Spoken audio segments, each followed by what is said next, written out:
और जो वहां का राजा होगा वो तुम्हें फांसी की सजा सुनाएगा और तुम स्वयं फांसी पर झूलने के लिए तैयार हो जाओ।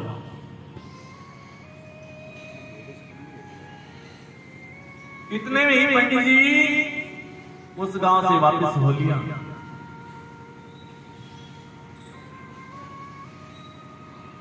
और उसका मित्र पिछले गांव से उस पंडित जी के पीछे पीछे है, क्योंकि वो गूंगा है और बोल नहीं सकता और चलने में भी असमर्थ, दिव्यांग,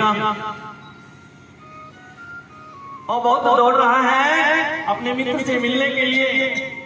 लेकिन जब उसके नजदीक पहुंचा तो उसे हृदयाघात हो गया और उसकी मृत्यु हो गई। जब पंडित जी ने देखा ये तो मेरा मित्र है, से महाकाल की बात याद आ गई। महाकाल ने बताया कि पंडित जी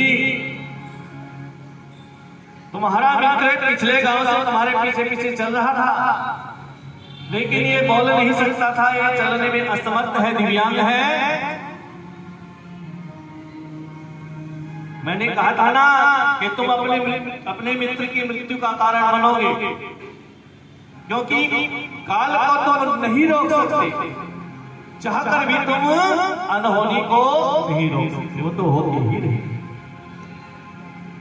अब पंडित जी को विश्वास हो गया। अब महाकाल बोला कि आपने अपने बारे में सब कुछ पूछ लिया, अब आपके साथ चलने का और मेरा कोई कारण नहीं। अब पंडित जी जिस राजा के राज्य में रहते थे उनका जानकार, उनके पास गए, सारी बात बतलाई। अब राजा ने सभी जो है मंत्रियों को बुलाया, सभासदों को बुलाया कि क्या किया जाए, क्या किया जाए।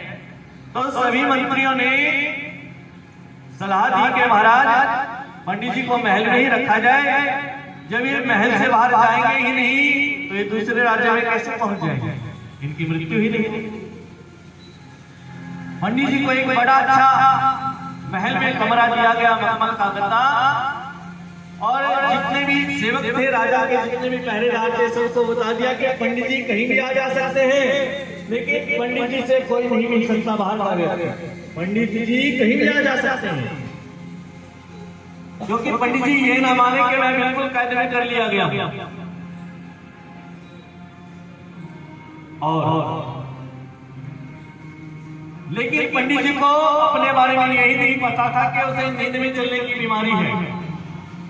और एक दिन उसकी मृत्यु का समय आ गया। रात्रि में शयन कक्ष से उठा, क्योंकि नींद में चलने की बीमारी थी, और राजा की घुड़साल में पहुंच गया। जो सबसे तेज गति दौड़ने वाला घोड़ा था उसकी पीठ पर चढ़ गया और उसकी पीठ थपथपाई और घोड़ा सरफट दौड़े चले जा रहा है।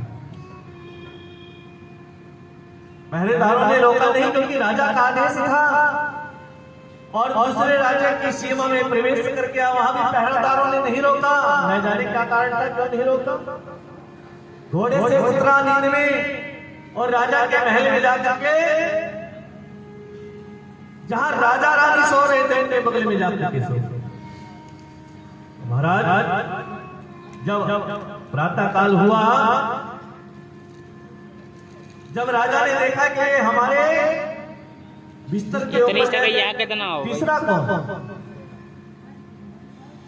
उसने पंडित जी को जगाया। पंडित जी हतप्रभ रह गए, आश्चर्यचकित कि मैं उस राज्य से इस राज्य में किस प्रकार पहुंच गया और आपके कमरे में मैं किस प्रकार आ गया। तब पंडित जी को कैद कर लिया गया, लेकिन पंडित जी ने आप बीती सुनाई। तब राजा ने एक गुप्तचर अपना, जिस राजा के पास से ये पंडित जी आए थे उनके पास भेजा कि जाकर के पता करो कि झूठ बोल रहे हैं या सच बोल रहे हैं। तब पंडित जी ने गुप्तचर वहां गया और राजा ने सारी बात बतलाई कि बात बिल्कुल सत्य है। तब उस राजा ने क्योंकि फांसी की सजा पंडित जी को सुना दी थी, क्योंकि भाई रानी के बगल में लेटा हुआ था। भरे दरबार में पंडित जी को फांसी की सजा सुना दी थी, लेकिन जब दूसरे राजा का समाचार आया कि पंडित जी की कोई गलती नहीं है, तब दोबारा से सभा बुलाएगी कि क्या करूं, यदि इसको फांसी ना दी जाए तो मेरे आदेश का उल्लंघन होगा और मेरा अपमान होगा। ओ भाई ये ना बना रहे इतनी देर है। तब एक सभा बुलाई गई और सभी जो मंत्रियों ने ये सलाह दी कि एक कार्य करते हैं राजन, कच्चे सूत के धागे से पंडित जी को फांसी दी जाए। राजा ने कहा कि ठीक है, पंडित जी का भी मान रह जाएगा और मेरे आदेश का भी पालन हो जाएगा। और कच्चे सूत के धागे से पंडित जी को फांसी दी गई, लेकिन कच्चे सूत के धागे ने अपना कार्य कर दिया और पंडित जी की जो नस थी, नाजुक गर्दन की, वो काट दी और पंडित जी पृथ्वी पर गिर पड़े। तड़प तड़प कर उन्होंने अपने प्राण दिए।